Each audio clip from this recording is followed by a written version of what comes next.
Maurice entend bien ne pas rester sur la liste noire de l'Union européenne. Le bureau du Premier ministre Pravind Jugnauth s'indigne de voir l'île figurer sur la liste des pays épinglés pour leurs carences dans la lutte contre le blanchiment d'argent et le financement du terrorisme. La Commission se contente de reprendre directement à son compte les conclusions du groupement d'action financière, mais sans faire de distinction entre les pays qui sont sur la liste noire du GAFI et d'autres comme Maurice, qui ne sont que sur une simple liste d'observation.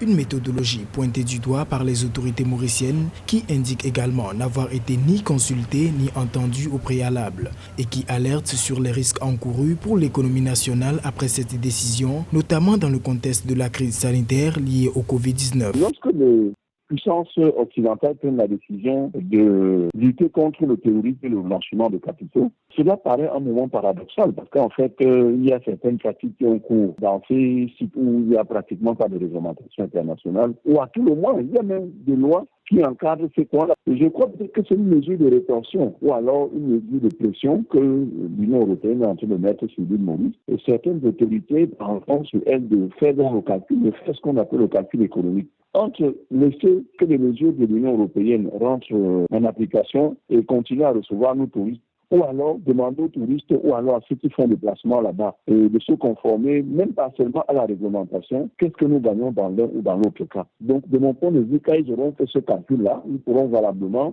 se soumettre à la réglementation de l'Union européenne. Cette décision est souvent prise lorsque vous ne voulez même pas négocier. Mais quand vous acceptez de négocier, vous allez avoir le round 1, round 2, et puis finalement, on va trouver un point de consensus qui finira donc par arranger et à sauvegarder les intérêts des uns et des autres.